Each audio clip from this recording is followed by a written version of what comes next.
Dr. Benedicta Mensah is a research fellow at Noguchi Memorial Institute for Medical Research at the University of Ghana, and she's going to be describing the faculty enrichment program that many people in this room worked on as well. So let's give Benedicta a round of applause.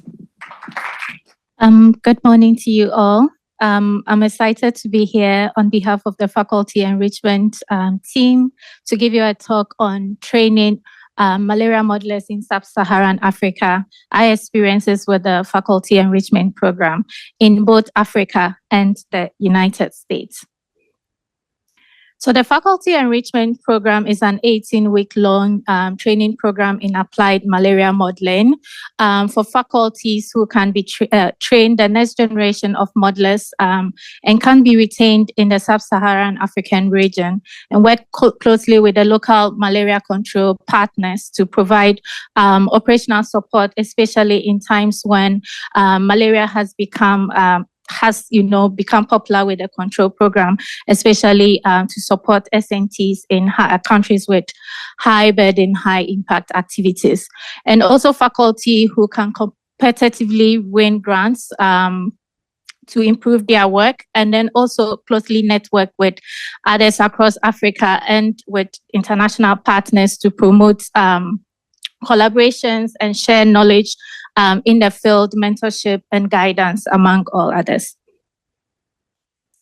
So the primary objective of this training program is to learn applied malaria modeling. And this can be done in two ways, the science and then also thinking in this field, especially in asking research questions that are relevant to the applied modeling field.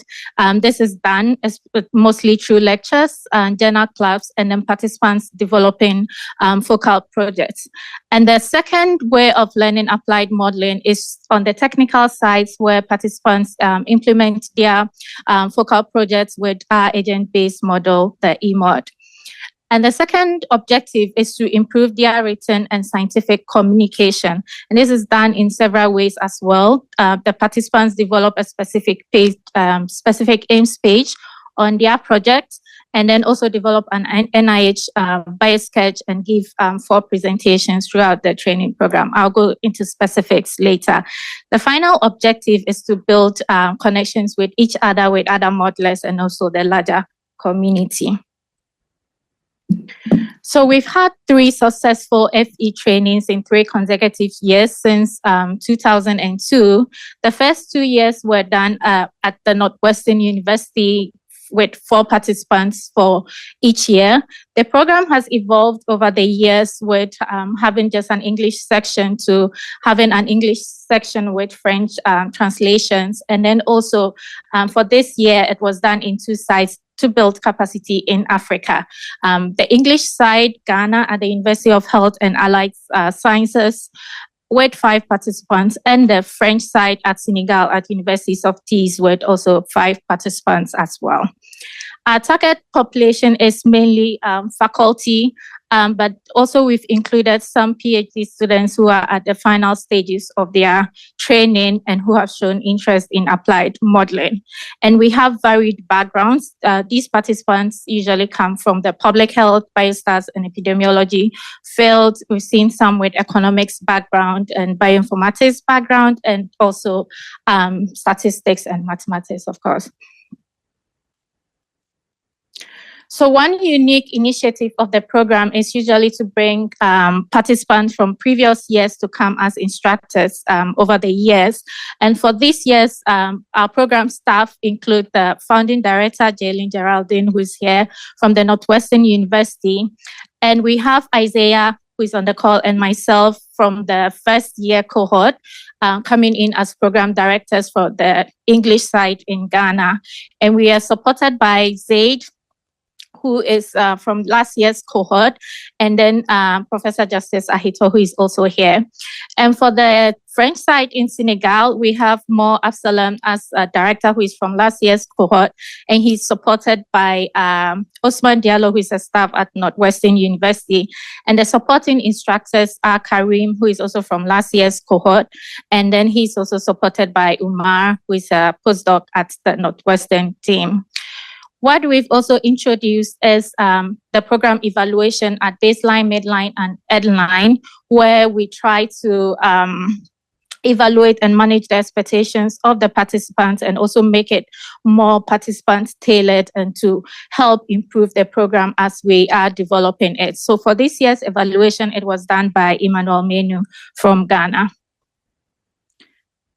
So how is this program structured? So we have it in different phases with week 0, where we introduce participants virtually to align them on the basis of applied modeling and also on malaria and how to ask research questions. And then when they come in from week 1 to week 5, we familiarize them with the eMod and then also with applied modeling through lectures and then examples. And from week 6 to 10, they develop their research questions based on their local settings and with questions that are relevant to the control program. We collaborate with them as well to develop their research projects. And from week 11 to 14, they continue with their focal projects, and then also we bring on, we invite guest lecturers to give talks on advanced eMod and applied modeling, which they may not use in their projects, but then can help them in the future as well. And then in the final weeks, they complete their project, gives a talk, and then also we continue with post-program planning. So the program components are divided into 2 parts. The general aspects where the participants go through the examples and tutorials that we've set up for them, and also lectures, roundtable discussions, and journal clubs. And then we also have the components that are tailored towards their projects. These components I will elaborate later. So for the technical component, which involves the lectures and then the tutorials, participants will convey the background information and then also advanced topics that help the participants to develop their projects and also understand the concepts that we are teaching them with eMod. And then we also have the tutorial sessions where they attempt the examples and then come in later for a session where they interact with the instructors and if they have questions. And then also we help them focus on parts where we want them to pay attention to and help them develop tools that they can use for their projects later. So for the scientific communication part, we have it in 4 parts. Participants develop a 1-page specific aims, which is tailored towards their project that they are working on at the training. And then also this helps them think through it and then also think through the questions that are relevant to the control program. We also have them develop an NIH project which communicates their contributions for them to think about their contributions in the modeling space to develop their biosketch, which can be a good document that they can use in the future to apply for competitive grants. And then for the communication aspect, the oral presentations and then journal club, participants learn how to improve on their slide decks, presentation skills, and then also learn how to critique in a nice way and give constructive feedbacks to their peers. So it's interesting to see the confidence that these participants build at the end of the program, especially in the applied modeling space during their final presentations and also after they've developed their specific aims page and their bio sketches. And then also we try to bring in a networking opportunity. So for this year, we joined the Ghana Malaria Control Program when they were having their SNT workshop for a week. So they were able to discuss their projects with them and they gave feedback and stuff like that. So it's interesting to see the confidence that they develop in this space.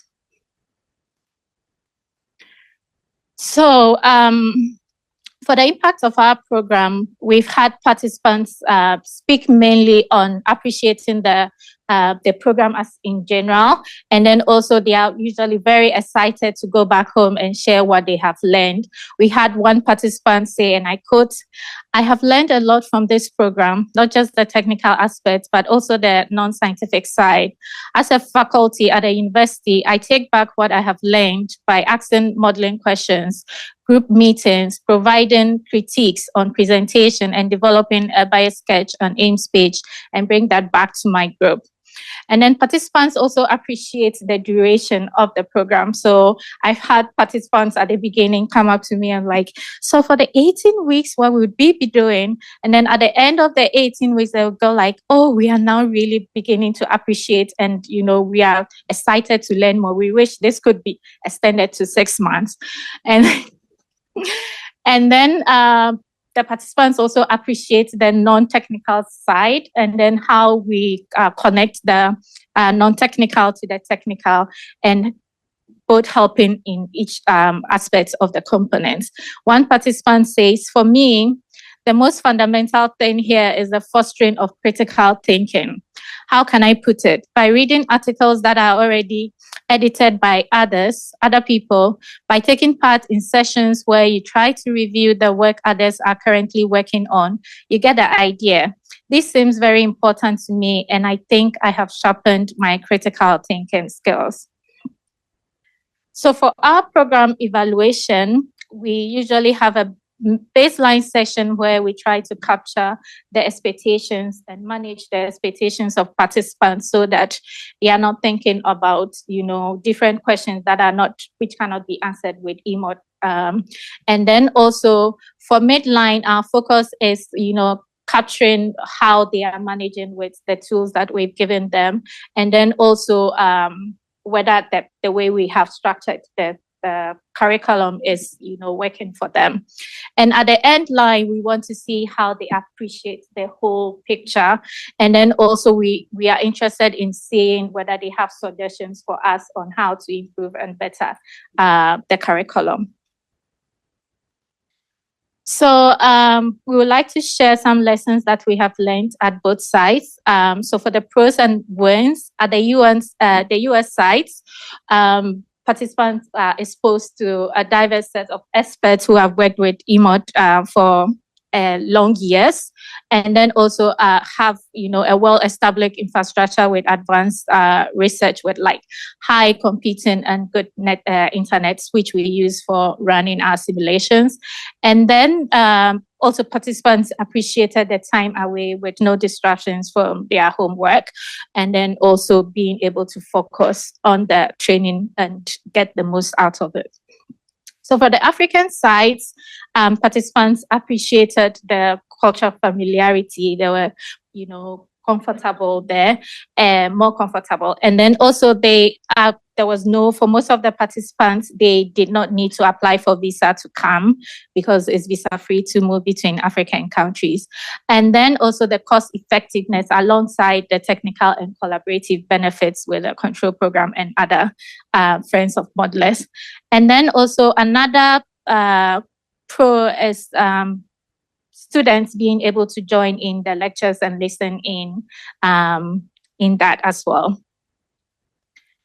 So these are some of the challenges and how we have mitigated them. So for the US side, the visa challenges that we had, so we moved this to Africa.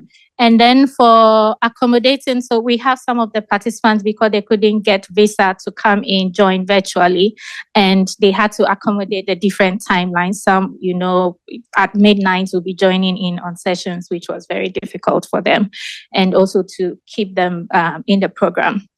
And then also for the African side, we had a lot of problems with resources, with high power computing systems. So we've been looking at, other opportunities as to what we can do with that. But for this year, we use the cluster at Northwestern. We're fortunate to have that. So we look at other ways to do that in Africa. And then at the initial part of the program, we had some internet challenges when you're running, your simulations will not run, and then it will be interrupted by internet. And how we solved this was getting satellite network that, pulls internet from the US, and we were able to run simulations smoothly after that. And then we had work interruptions because participants were closer to home, they were being called for work and stuff like that. And how we mitigated that was providing a week, telling them that we'll give you a week break in between. And then participants were able to go home and, solve some of these issues. And then for the Senegal team, what they do is that they run this in blocked in 2 months and take a break, come back after another month, and then do another 2 months and come back, take a break, and then come back. So with this, I'd like to end here, and I'd like to appreciate the Northwestern team who tirelessly put together the curriculum for the faculty enrichment program. I would also like to appreciate our guest speakers. This list is not exhaustive, but these are just the guest speakers who came in this year, and then also the Ghanaian team. Thank you.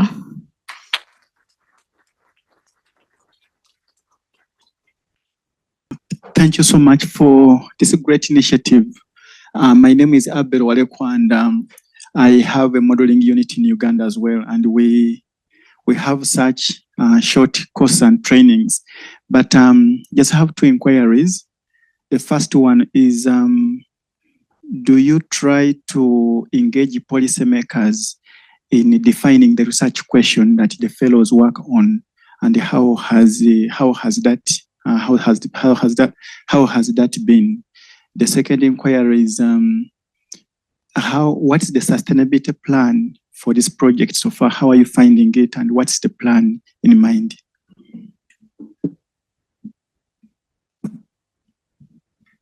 Yeah, thank you very much. So for the first question, as we all know, there's a bit of challenge with collaborating with the control program. They do not trust the researchers and all that. So we've had some bit of challenges. But then this year, it was nice to be able to collaborate with them and be part of their SNT training workshop program for a week. So it's usually nice to include them. And based on our interactions with them, they want some of their data people to be part of it. They want to be involved, so that it's not as if you're just coming for their questions and go and do whatever you want. So they also want that interaction, but they want to be also involved with that. So we are collaborating with them on that. We are hoping to bring some of their people on for our next training. So for sustainability, we plan to run this at the 2 sites over the years. And we are looking for funding, yes, to continue doing that. So we are trying a lot of options. I don't know if Isaiah, you have something more to add. Yeah, I think I'll just add to the issue about policy engaging with the control program. We have actually written to them officially asking for that collaboration and the interest that they have in training some of their staff. We plan on engaging them to co-design some programs that suit their immediate needs for capacity development. So we are looking at 2025, looking at sitting down with them and designing a program that will allow us to host their participants for some time to train them in the needs that they want. And like Benedicta said, we are looking for funding. We are open to any funding support. And we are hoping that we could run this as long as it takes, because it's a really good program, and we feel that building capacity in Africa gives us a very first step towards that. Thank you. Over. You have a quick response, and then we'll pass back. Yeah, thank you so much, and for that great response. I think you're taking the very nice steps. And just to share one point there, we also wrote to the Minister of Health Uganda, the National Malaria Control Program, and the National Institute for Public Health, and they accepted to collaborate with us. The good news is that during this year's World Malaria Day celebration on 25th of April, they invited us, and one of our abstracts on malaria vaccination among under 5s was among the ones presented on the World Malaria Day. So it was very good. But also they now accepted to collaborate with us to write grants together. And we just got a grant from AMNET. AMNET is Applied Malaria Modeling Network. they have small grants of up to 3,000 USD, but now they have even increased up to 40,000 malaria capacity building grant. So I would really recommend that you double check with Amunet. I'm very sure they will fund this initiative. Thank you very much. We are very aware of AMNET. Both of us serve as committee members, and we have also applied for the 40,000. Thank you. Isaiah, anything else from you there? All right, we have another question back here. Yeah, thank you very much. That was a great talk. My question is there any mechanism to track the progress of the trainees when they are done? Is it that when they come and then get trained, that is all? Or maybe there is a system that is meant to track their progress, and then even if they get stuck along the way, there is a way to debug that. Is there anything like that? And if there isn't, do you plan to consider something like that? Okay, thank you very much. That's a very good question. So one way we are keeping track is, as I mentioned, is the initiative to bring back participants as instructors.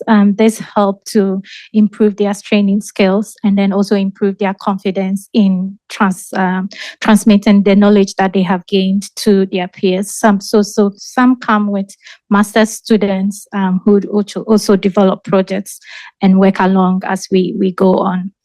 Does that answer your question? And then also we have some, like each year group have, developed ways of meeting and then updating each other on their updates on their projects and where they are and if they have challenges as well. And then we also have a Slack channel where, if you run into a problem, you can just shoot and ask for help. Thanks. Thank you so much. We'll start from the back and go up. I see several hands. Okay, greetings everyone. I am a participant of the recently concluded FE program.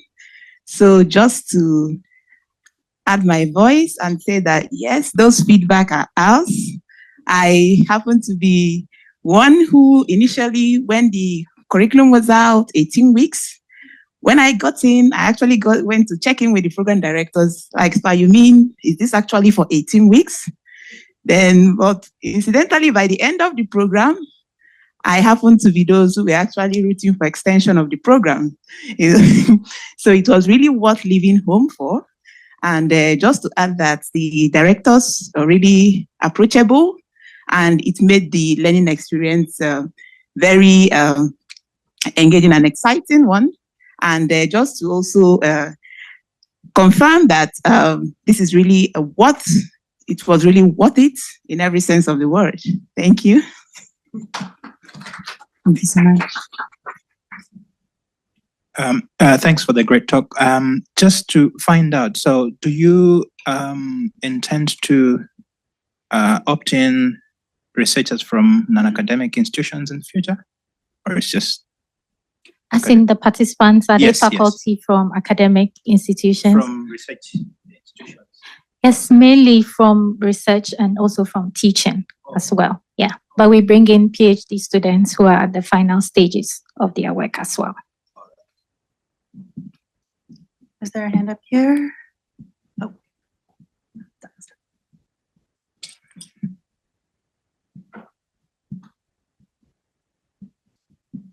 Are there any other tools or resources that could make the teaching or whatever program better?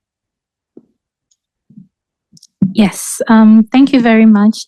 Some of the challenges that we have had with our participants is most of them come without having knowledge on how to use high computing.